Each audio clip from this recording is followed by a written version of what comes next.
Hey guys, what's up? So, I wanted to talk a little bit more about my Nintendo Switch and talk a little bit more about things I like about it and things I don't like. I made a video earlier talking about it, and I just really wanted to expand on some of the stuff I mentioned earlier. There's my dog, by the way. So I got my Switch back in January, December of this past year. And when I first saw the Switch announcement, I was excited, but I wasn't too excited. So, a little background on me with Nintendo consoles. I've only ever owned three Nintendo consoles before this one. This will be my fourth. The first being a Game Boy Color, the second being a Nintendo 3DS, and then the third one being the Wii, and then now I have the Switch. Before all that, my video game experience really came in with the original Xbox. I bought it when Halo 2 came out. Super excited for it. I played that thing like crazy, played a bunch of games on it. Knights of the Old Republic 2 is my favorite title for that console that I played. And then moving past that, I got a 360, really excited for it too. Halo 3 was like the battle cry of my teenage years and where I spent so much of my time in high school. And then we got to games like Mass Effect, and we got to games like Burnout Paradise, games that were just so good, and I enjoyed them so much. When I got a Wii, I only ever played one game on it, and that was Nintendo or Wii Sports. It was an alright game. It wasn't my favorite game. I really just thought the motion controls were kind of gimmicky. I didn't really see a point in the motion controls at the time. I didn't really see a benefit to them. I had a friend who had a Wii, and I remember when he got it, he got his before I got mine. He loved Wii Sports, and he loved his Wii. He played games like Strikers Charged on it, Super Mario Galaxy. He played a bunch of fun games on it, but I just never got into it. I tried and tried and tried, but I could not get into my Nintendo Wii. I played it maybe three or four times the entire life of the console. I played a few games over at his house, but I really just couldn't get into it. And then I remember they announced the Wii U. And the Wii U was, from what I can tell, a pretty good console. I did play it a little bit, but not a whole lot. My friend who had the Wii ended up upgrading to a Wii U. Before he got one, I thought the Wii U was just an accessory expansion to the Wii. I know. Should have looked into it more, whatever. But I really thought the Wii U was just like a drawing tablet or just a new controller for the Wii, and you could get it with, you could get the controller, you can get the system and controller together. I didn't understand it was a separate console. I didn't look into it much. When they announced the Switch, I was not that excited for it. It was not until I started seeing games and seeing the game reviews pour in that I realized this console here is going to be something really special and something really good. Something Nintendo did that I feel like no other company's doing right now is they are able to somehow, some way, make a game feel like it's worth its $60. Breath of the Wild, Mario Odyssey, Splatoon 2, just to name a few, are games that I have played that feel like they're worth their $60. Even other games like Xenoblade Chronicles, games like Stardew Valley, games that I might not normally have picked up had I not had this console that I picked up, feel like complete full $60 games. So anyway, without further ado, here is more of my console. I want to look at a little bit more with you guys and look at some of the games on it and talk about them just because I can. So here it is. This one thing I love about this is how nice the OS feels. It's a really, really premium just feel. The home screen looks great. It's not cluttered. This is what I feel like Microsoft is trying to do with the Xbox One before they completely just cluttered the frame up. It's real easy to use, real easy to understand, easy to navigate.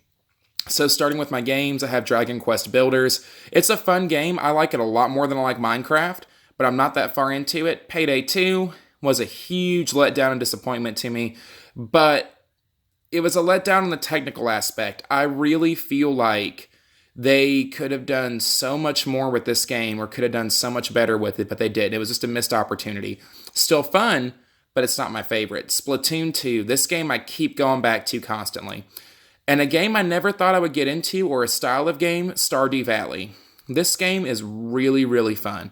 I wasn't big into like the Animal Crossings and stuff like that growing up, but this game has eaten so much of my time, and it's a constant go-to for me if I just need to kill like an hour or I'm on a lunch or something. Mario Odyssey, talked about this one extensively. It's just an awesome game. I really enjoy it. Mario Kart 8, I don't know when the last time I played a Mario Kart game was, being totally honest. But this game right here is by far worth the money, and I have sunk a lot of hours in it. Me and my wife actually love this game because we play it constantly together. She's not big into video games, and for her to like a game is a huge deal. Same thing with Breath of the Wild. I love this game. It is my number 3 all-time favorite game now. And my wife, who doesn't play games, even liked it, and she even wanted to pick up the controller because she saw how much fun it was. And that's the thing. All these games are fun. Even Payday 2, that is not the best port or not the best it can be, is still a really, really, really fun game to play. And, other things in the dashboard, you have your Nintendo news, which shows you a little bit about what's going on. Kind of just gives you an update in the world of Nintendo, what to expect, like Kirby's available. The eShop, which I really feel like right now it's a missed opportunity, but I feel like when they add Virtual Console and some other things, it will be a lot better than what it is now. Let's see if I can get my camera to focus. There we go. But I like it. It does what it needs to do.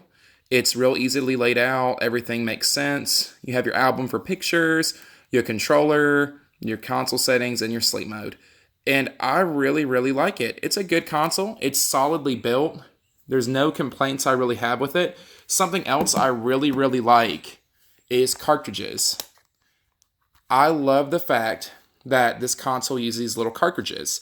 I had a PSP for a tiny little bit of time, and I never got into it because of the UMDs. Something I liked about the portability of the 3DS was the fact that you had a cartridge. It was real easy to take with you, real easy to haul, real easy to keep with you. They're also easy to lose. But I've always, ever since my 3DS, bought and stuff like this case here I got at Target just to hold on to the stuff. And yeah, it's pretty good. I like it. I like the cartridges. But something that this system has done with me that no other system has really done is it's pushed me into digital gaming. I didn't think I would ever really like playing games digitally more than owning a physical copy until I got my Switch. When I got my Switch, I started taking it with me more places, and I started realizing I can expand the memory thanks to micro SD, and I can start getting some games digitally. So I've done that, and it's not that I've never bought a digital game before. It's just I've never had a reason to. But I really like the fact I can play games digitally on this system. Things I think this system is missing. It has a bunch of standout first-party games, but it really needs some more third-party support. Whether that third-party support be a Call of Duty or just something. Something to just show the world that it's not only Nintendo making games for the system, it's other companies. But the system sold incredibly well. I've really enjoyed owning it. I really enjoy playing it. I think, I've talked in my other video about some little flaws with it, like the friend codes, no virtual console, the lack of streaming apps, or like even a web browser. But really, it is a good console, a good solid built console.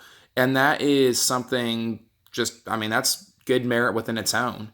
And I've not seen a lot of problems with the Switch besides the dock scratching the screen. But I bought a screen protector, and that seemed to fix a lot of the issues with the dock scratching the screen. So anyway, there you go. There's my 2 cents worth. I really, really recommend this console. I cannot preach enough about how awesome this thing is and how everybody needs to buy one and how much fun you'll have. Even if you're just a casual gamer and just want to play games on the side or play games on a lunch break or maybe once in a while, you cannot have more fun than with the Switch.